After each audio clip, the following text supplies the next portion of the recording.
14,672. Can agility and quick wits be developed later in life? Question. I would like to ask about agility and quick wits, the ability to react instantly. While everyone has a different disposition, I often feel that I am particularly weak at handling situations immediately when they suddenly arise. In those exact moments, I struggle to make a clear judgment, and only after the situation has passed do I frequently regret it, thinking, I should have done this or that back then. On the other hand, I see some people who manage to handle sudden situations very naturally and resourcefully with great improvisation. Therefore, Master, I would like to ask whether this kind of agility is an innate, born trait, or if it can be cultivated through acquired study and effort later in life. If it can be developed through later efforts, I earnestly ask for your wisdom and teaching on what kind of efforts should be made.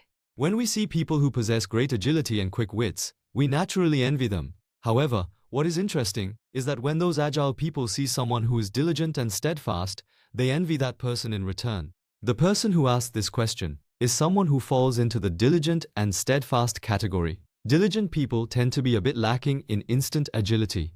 On the other hand, who are the people with great agility? They are the earth to constitution. In Sasang typology, what do we call them? The So-Yang-In. People with an earth constitution are incredibly quick with their wits. They possess rapid discernment and instant agility. While being fast is a strength, they also make a lot of mistakes because of it. Consequently, they are the ones who cause the most accidents and mishaps. Because they act so swiftly on impulse, they can end up slipping and falling to the bottom. In this way, every trait has both its advantages and disadvantages.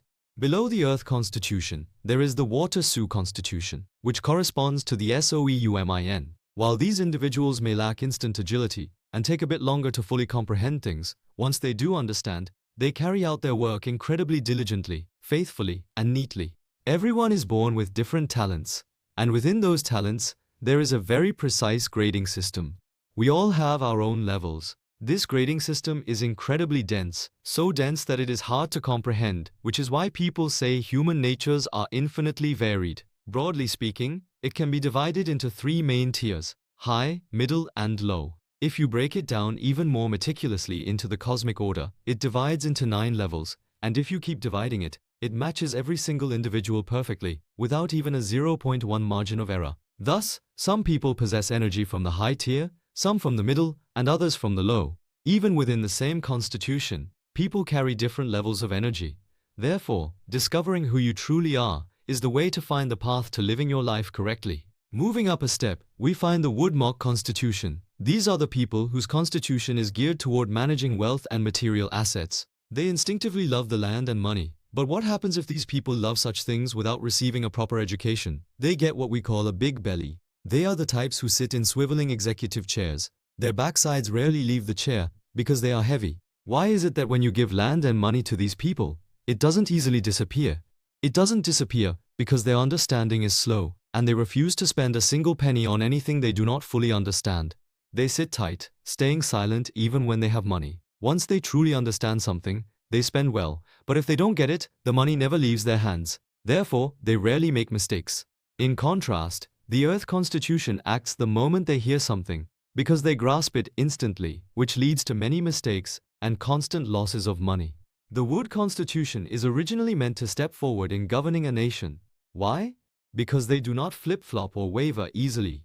When you hold a leadership position in a nation, all kinds of opinions rush in from below, with everyone claiming that their way is right. If a leader moves according to every single word they hear, how chaotic would the nation be? It would fluctuate wildly. However, a Wood constitution leader remains steady.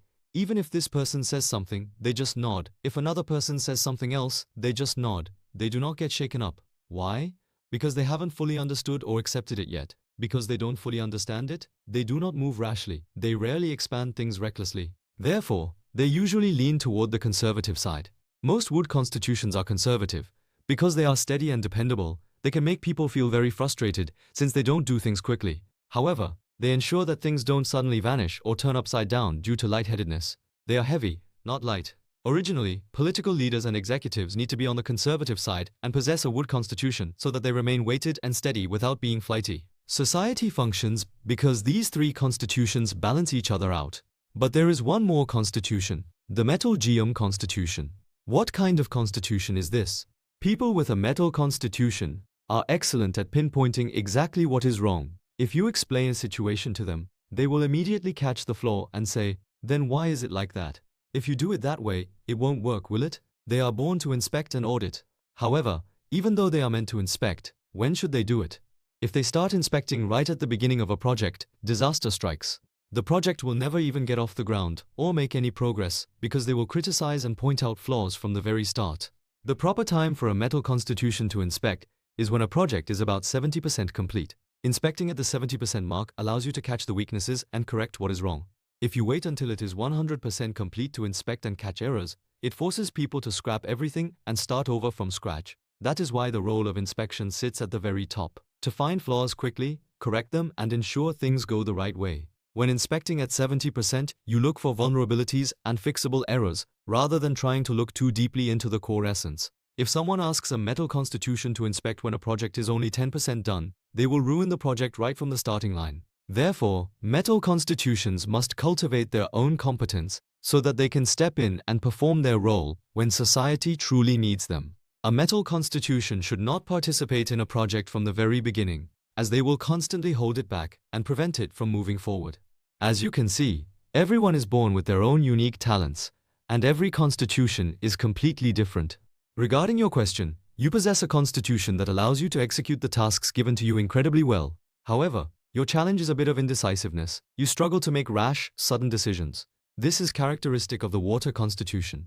Instead of trying to force yourself to be something you aren't, you need to form relationships with people who complement you. Since you struggle with quick decision-making, you should befriend those who excel at making decisions. And since you may not be the type to generate wealth out of nothing, you should align yourself with those who possess economic power. When these three different constitutions align, things run smoothly.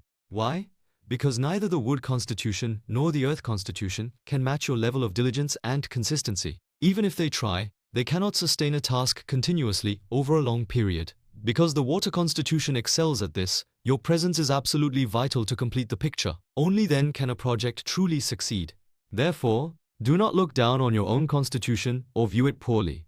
Recognize that you are a vital asset in your specific field. Know that you must converge and harmonize your strengths with other types of people to fill what you lack. If you approach it with this mindset of harmonious combination, your life and work will naturally unfold and resolve beautifully.